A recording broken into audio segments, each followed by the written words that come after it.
So hello mga manay, for today's video, magluluto naman tayo ng ginataang alimango.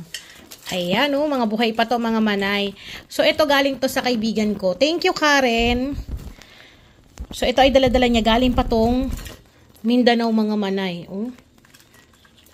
Diba? Sumakay pa ng eroplano yung mga yan para lang makarating dito. So fresh na fresh itong ating alimango. Kaya naman naisipan ko na magluto ng ginataang alimango. So, meron tayo ditong kalabasa, sitaw, sili, tapos yung ating unang piga ng niyog, pangalawang piga ng niyog, then yung ating panggisa, bawang, sibuyas, at luya. So, pwede na tayong magluto. Salang na tayo ng ating paglulutuan.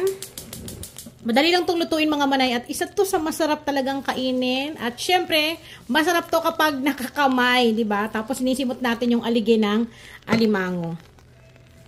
So, papainit ako ng ating pan. Maglalagay lang ako ng konting mantika. So, yung iba, hindi na po talaga ginigisa. Diretso na yung lagay ng gata, tapos yung mga pangsahog, pangsamya, yung mga sibuyas, bawang, luya. Ako, nagigisa ako. So, iba-iba tayo ng way ng pagluluto. So, kung ano yung tingin niyo na mas mapapagaang yung pagluluto nyo, dun na kayo. So, painitin ko lang to, tapos saka natin igigisa yung ating panggisa. Ayan. So, meron tayo ditong luya, bawang, sibuyas. Nasa inyo kung gaano karaming gusto nyong ilagay ha, depende. So, syempre kailangan di mawawala yung luya, pampatanggal yan ng lansa. Sabay-sabay na to mga manay. Sabay-sabay na yung paggisa ko.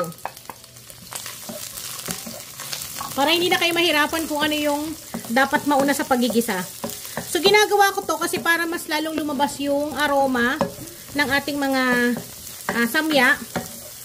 Pero again, depende po sa inyo. Pwede po yung ilagay nyo na yung pangalawang piga, tapos ilagay nyo na tong panggisa ninyo. Tapos papakuluan nyo na lang. Pero sa akin kasi mas gusto ko yung ganitong way. Nasanay na ako sa ginigisa muna lahat.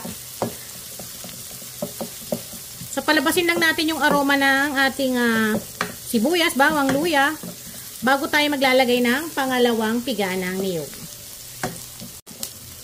Ngayon, kapag nakita ninyo na lanta na yung sibuyas, bawang, at ang ating luya, maglalagay na tayo ng, ito po ay 3 cups ng pangalawang piga ng niyog. So, pwede kayong gumamit nung nakasasya yung mga manay. Tatakpan natin yan, tapos hintayin lang natin yan na kumulo. Ayan, kumukulo na. So, pwede na natin buksan. So, ang ating ilalagay yung sitaw at kalabasa. Kasi ito yung kailangan natin mapalambot bago natin ilagay yung ating alimango. Kasi alimango, mabilis lang yun maluto. So, pinagsabay ko na. Then, titimplahan natin ito mamaya ng pampalasa. Yan. Tatakpan ulit natin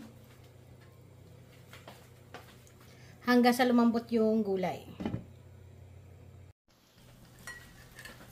So, habang pinapalambot ko yung ating gulay, i-chop ko na tong ating alimango.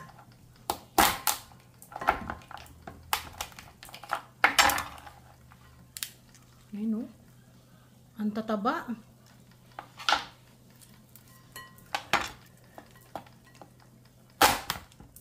Pinachop ko para sumama dun sa ating sa gata yung kanyang lasa. Ayan. Mga buhay pa yan kanina. Nilagay ko sila sa freezer. Itong malaki na to, buhay-buhay pa kasi. Nilagay ko lang siya sa lababo. Aray. Nga lang.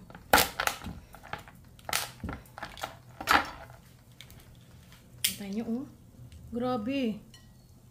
Ang taba. Matakas na tong isa. So, ito na yung natitira. Ito, buhay din.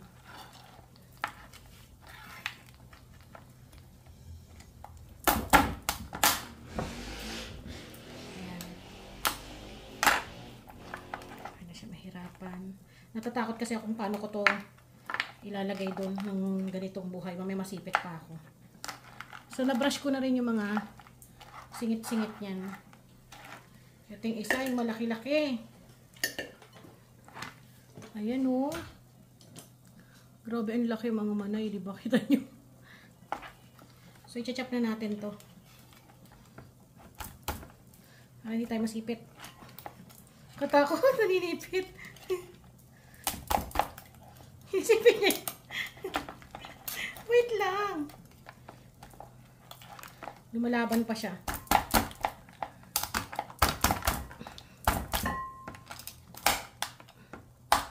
Ayan.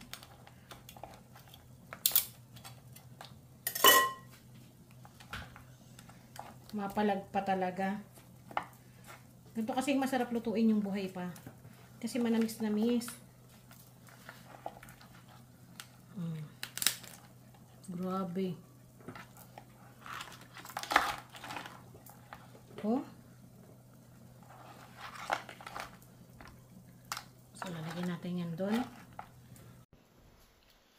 So, i-check na natin tong ating gulay. Then, bago ko haluin, maglalagay ako ng paminta. Optional po yan. Then, yung pampalasa ko ay patis. Pero wag yung damihan.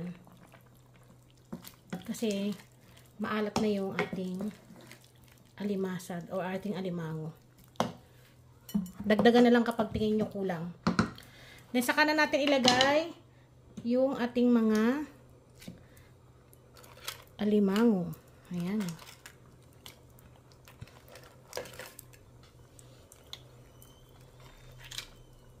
Diba ang sarap kumain kapag ganyan katataba, oh. Kita nyo naman. Ang tataba niyan. Kaya kailangan pag kumain ka nito, nakakamay. Pag nagkutsara ka, hindi mo malalasap yung sarap niyan. Then, takpan lang natin ng mga 2 minutes. Saka natin balikan. Doon maglalagay na tayo ng unang piga ng niyog. Ayan na. Ang bango. Hindi ko nahalo kanina mga manay kasi madudurog yung aligi kapag hinalo ko dahil hindi pa naiinitan. So, ngayon natin hahaluin. Ang bango. Natatakam na ba kayo dyan? Labas nyo na yung mga kanin lamig nyo. Sabay-sabay tayong kumain.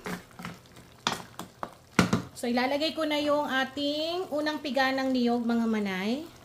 Para lumapot at mas creamy. Ito yung nagbibigay ng tamis, creamy sa ating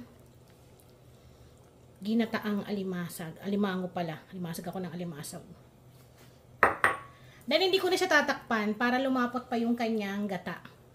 Tapos, titikman ko mamaya kung magdadagdag pa ako ng konting asin. Or nasa inyo kung gusto niyo maglagay ng mga pampalasa na nais ninyo, kayo naman yung masusunod. So, hayaan lang natin yan dyan na kumulo ng kumulo. Nang ilang minuto na lang mga manay kasi luto naman na itong ating alimango. Ngayon, pwede na tayo maglagay ng ating siling berde. Pinanghuhuli ko talaga to mga manay kasi gusto ko yung malutong. Then, pwede na natin patayin ang apoy. Pero, tikman muna natin. Titikman ko muna. Para ma-sure natin yung lasa. Ang sarap! Saktong-sakto na mga manay. Patayin na natin ang apoy. Ang sarap talaga kapag may luya. Kasi may palo ng anghang. So, ready nang iserve ang ating ginataang alimango. So, maglalagay na ako sa ating lagayan. Diba? Ewan ko na lang kung hindi ka magkakamay kapag ganito yung ulam mo. Ang laki.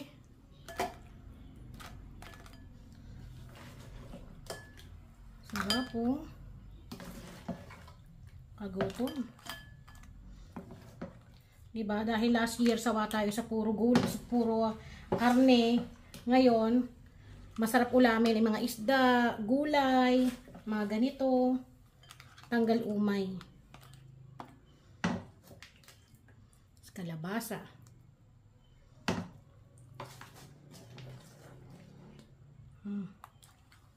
Sarap. Then, lagyan natin ng pinaka gata niya sa baw. Ayan.